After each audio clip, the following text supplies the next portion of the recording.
पहलगाम में हुए आतंकी हमले के बाद भारत सरकार ने उसकी जवाबी कार्रवाई में ऑपरेशन सिंदूर लॉन्च किया और इस ऑपरेशन सिंदूर के लॉन्च के बाद भारत सरकार और इंडियन आर्मी ने मिलकर पाकिस्तान और पीओके में घुसकर आतंकी के 9 ठिकानों को ध्वस्त कर दिया। इसके बाद भारत और पाकिस्तान के बीच आज वॉर की सिचुएशन है और दोनों तरफ से कंटिन्यूअस गोलाबारी और अटैक हो रहे हैं।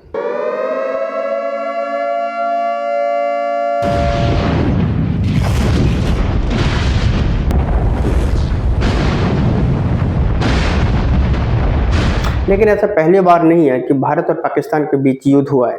भारत और पाकिस्तान के बीच इससे पहले 4 युद्ध हो चुके। 1947, 1965, 1971 और 1999। इन 4 युद्धों में पाकिस्तान को बहुत बुरी तरीके से मुक्की खानी पड़ी थी, हार का सामना करना पड़ा था। खासकर 1971 का युद्ध। 1971 के युद्ध में भारत ने पाकिस्तान के 2 टुकड़े कर दिए थे और उस युद्ध में पाकिस्तान के 93,000 सैनिक ने आत्मसमर्पण किया था। ये आत्मसमर्पण, ये आर्मी सरेंडर विश्व युद्ध के बाद दूसरी सबसे बड़ी आर्मी सरेंडर थी। लेकिन फिर भी पाकिस्तान वो कंट्री है जो ना तो हार से सबक लेता है और ना ही उसे शर्म आती है। और यही कारण है कि पाकिस्तान कंटिन्यूअसली भारत के खिलाफ साजिश करता रहता है, कभी बॉर्डर पे फायर करके और कभी देश के अंदर आतंकी भेजकर। आज के इस वीडियो में हम बात करेंगे पाकिस्तान के उन्हीं नापाक हरकतों के बारे में कि आखिर क्यों पाकिस्तान बार बार भारत पे आक्रमण करने की कोशिश करता है, कभी प्रॉक्सी वार के थ्रू, कभी टेरर के थ्रू और कभी बॉर्डर पे फायरिंग करके।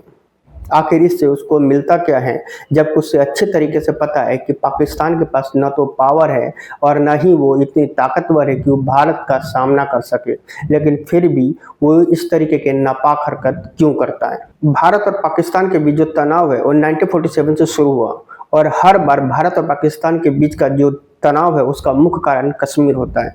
पाकिस्तान में कश्मीर को लेकर जो मुद्दा है, जो इशू है, वो महज सिर्फ दिखावा है, जबकि असलियत पाकिस्तान की आंतरिक सियासत है। चलिए इस मुद्दे को डिकोड करते इस वीडियो में कि किस तरीके से कश्मीर का मुद्दा पाकिस्तान की अंदरूनी सियासत को एस्टेब्लिश करने और आर्मी को बनाए रखने के लिए जरूरी है। आज की डेट में पाकिस्तान की जो अर्थव्यवस्था है बिल्कुल डूब चुकी है और पाकिस्तान पूरी तरीके से कर्जे में डूबा हुआ है। ऐसा कोई कंट्री नहीं है जिससे पाकिस्तान ने कर्जा ना लिया हो अगर वो देने वाला हो, क्योंकि जिस तरीके से चाइना पाकिस्तान की हेल्प करता है उसके एवज में आने वाले समय में चाइना पाकिस्तान को अपने अंडर ले सकता है। अगर 2025 के डाटा के हिसाब से देखें तो पाकिस्तान में जो महंगाई दर है वो 20% तक बढ़ गया है, बेरोजगारी चरम सीमा पे है और लोग खाने को तरस रहे हैं। और लोगों का ध्यान इस ओर ना जाए, लोग इस पे सवाल ना पूछे, इसीलिए वो भारत को विलन दिखाकर भारत के साथ वॉर करने की कोशिश कर रहा है, ताकि वो दिखा सके कि पाकिस्तान के लिए आर्मी और सियासत कितनी जरूरी है। और इसको हाल ही में हवा दिया पाकिस्तान के जनरल असीम मुनीर ने।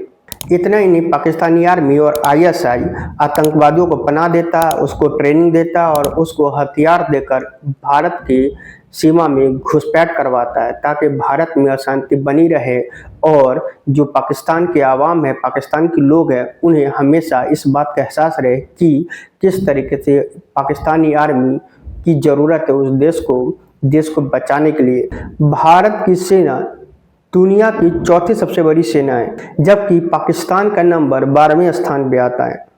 और वहीं अगर डिफेंस बजट की बात करें तो भारत का डिफेंस बजट $80 बिलियन है और वहीं पाकिस्तान का डिफेंस बजट महज $8 बिलियन है। भारत का डिफेंस बजट पाकिस्तान के डिफेंस बजट से 10 गुना ज़्यादा है। पाकिस्तान में सेना सिर्फ बॉर्डर ही नहीं संभालती बल्कि देश भी संभालती है और इसीलिए वो इस तरीके से वॉर करके, टेरर अटैक करके वो अपना सियासत चमकाने में लगा रहता है।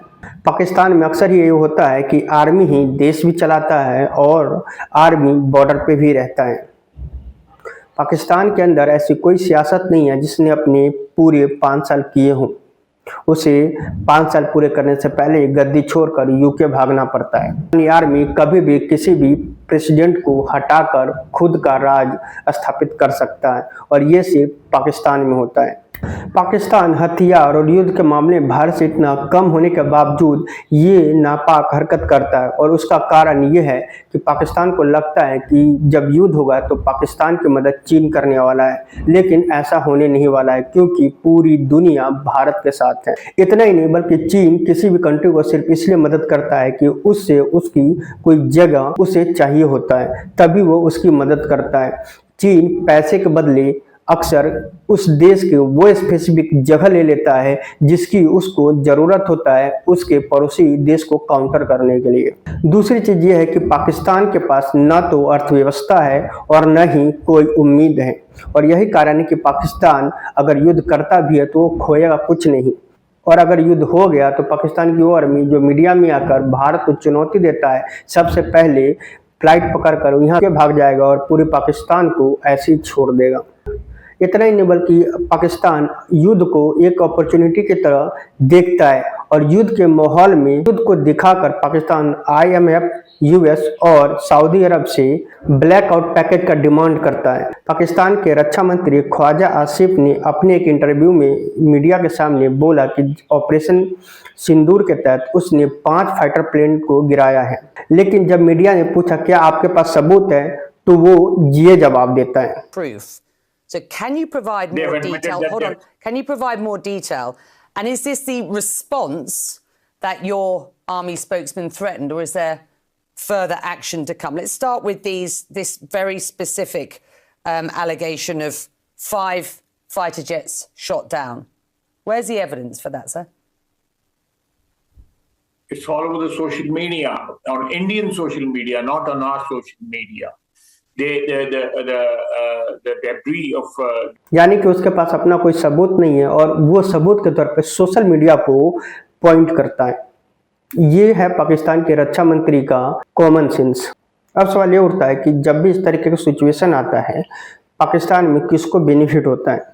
इस तरीके के युद्ध के माहौल में सबसे ज़्यादा फायदा पाकिस्तानी सेना को होता है। पाकिस्तानी सेना इस तरीके के युद्ध के माहौल बनाकर अपना इकोनॉमिक्स और अपना पावर बनाए रखती है। पाकिस्तानी सेना दुनिया की पहली सेना है जो सेना के अलावा अलग अलग फाउंडेशन में भी अपना इन्वेस्टमेंट करती है, जैसे रियल एस्टेट, एग्रीकल्चर और इंडस्ट्री। इन सारी चीज़ों में पाकिस्तानी सेना अपने बॉर्डर की रक्षा करने के अलावा इन सारी चीज़ों में भी इन्वेस्ट करता है, उससे अपना इकोनॉमिकल ग्रोथ करता है।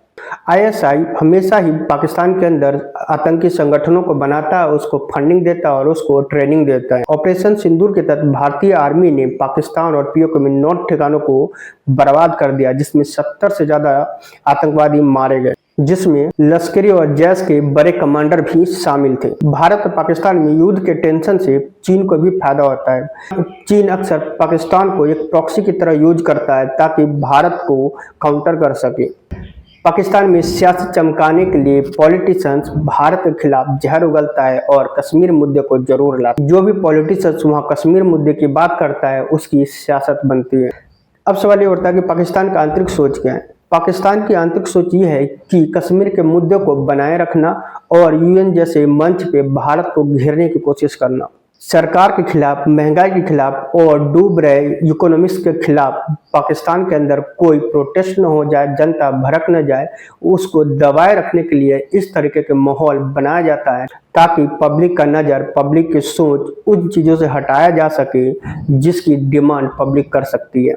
इस बार के टेरर अटैक के बाद भारत और भारतीय आर्मी पूरे फॉर्म में है, और भारतीय आर्मी अपने ऑपरेशन सिंदूर के तहत 24 मिसाइल दागकर पाकिस्तान और POK के 9 आतंकी ठिकानों को ध्वस्त कर दिया, जिसमें 70 से ज़्यादा आतंकी मारे गए। ऑपरेशन सिंदूर के हमले में मसूद अजहर के फैमिली के 10 टेरर आतंकी भी मारे गए। यानी कि उसे अब पता चला है कि किसी की फैमिली को मारने के बाद उसको कितना दर्द होता है, इसे अब पता चल रहा है। पाकिस्तान की हरकत 1947 से शुरू है और आज तक चली आ रही है। कभी वो टेरर अटैक के थ्रू तो कभी बॉर्डर पे फायरिंग करके भारत को उकसाने की कोशिश करता है। इस बार भारत सरकार ने डिप्लोमेटिक तरीके से पाकिस्तान को काउंटर किया है और साथ ही बॉर्डर पे आर्मी के थ्रू भी काउंटर किया है। दोस्तों, आप लोगों को क्या लगता है भारत सरकार की ये नीति कितनी सटीक है और क्या आने वाले भविष्य में पाकिस्तान सुधर पाएगा, वहाँ की आर्मी सुधर पाएगी? क्या हो सकता है कि इस अटैक के बाद पाकिस्तान के अंदर का जो भी टेरर ग्रुप है वो खत्म हो जाए? अपनी राय कमेंट बॉक्स में जरूर दें।